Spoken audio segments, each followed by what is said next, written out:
Welcome to the College Success Center at CCCC. In this video, we're going to discuss 5 essential study strategies to help you be successful at Central Carolina Community College.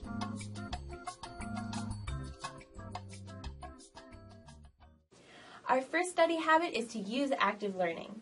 The SQ3R method for reading is excellent to help you study and be active with your material. First, you want to survey your chapter, turn all of your headings and subheadings into questions, read the textbook to answer those questions, recite all the information out loud that you've highlighted or that you've taken notes on, and then make sure that you're reviewing either on a daily basis or a weekly basis so that you're constantly reinforcing that information. Next, we have create mnemonic devices to help you organize information and strengthen your memory. By putting the information into categories that make sense to you, you'll remember it better in the long term. And then also try the Cornell-style note-taking method. By paraphrasing, translating, and recasting the material into your own words, you're more likely to remember it in the long term. Next, set goals for yourself. If you aim at nothing, you'll achieve it every time. So try to make your goals specific, measurable, and ambitious, but realistic. One great mnemonic device to remember how you should set up your goals is to make SMART goals. Specific, measurable, attainable, realistic, and timely. Our third study habit is to fight procrastination. Try to divide and conquer any big projects and big papers into smaller assignments.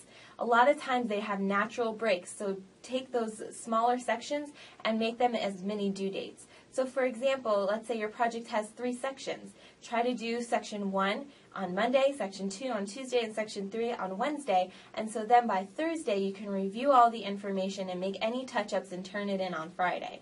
By doing so, it's not as challenging as if you have to sit down and do the whole thing in one sitting. And next, try the distributed practice effect. Study in shorter bursts rather than cramming in long sessions. When you do sit down to study, try to study for 50 minutes at a time and then take a 10-minute break. By doing so, you come back refreshed every 50 minutes to study again. Also, try to create a schedule for yourself. It could be a master schedule, weekly schedule, or even a daily one. Just know what you have to do each day and show yourself how much you're accomplishing by crossing things off your list. And next, try to break the ice with your material. Sounds kind of corny, but when you come to a natural stopping point, such as the end of the chapter, and maybe your 50 minutes is not up yet, go ahead and read ahead a little bit. Survey the next chapter. Start turning the headings into questions, and just become familiar with what you're about to study in your next 50-minute section. That will help sitting down the next time much easier than if you were going at it cold. And then our fourth study habit is to not multitask, but to focus on one thing at a time. It'll help you improve your study habits, your GPA, and maybe it'll even improve your personal life by just being here now.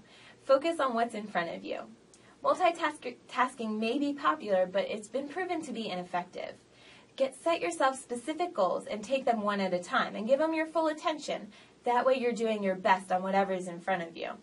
Assign blocks of time to specific subjects and content. So for example, if you want to study for chemistry, rather than saying, I'm just going to study for chemistry, you'll sit down and say, I'm going to study chemistry, chapter 1, the class notes, the PowerPoints, and my labs.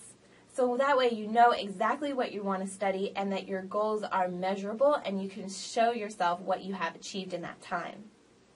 And then our last study habit is to use the power of habit. Establish a consistent study routine and it will help shorten the transition time between your normal life and your studying life. Use the same location. Try to study at the same time of day or the same time of night.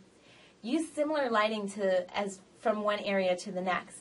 And try to have the same ambient noise. And also, make sure that you distraction-proof your study area. Turn your cell phone off or unplug your computer from the internet. Make sure that you're focusing on what is in front of you at that time. For more information and additional resources, visit the College Success Center at cccc.edu/success or the Academic Assistance Center at cccc.edu/student-services/academic assistance. We look forward to serving you, and best wishes at CCCC.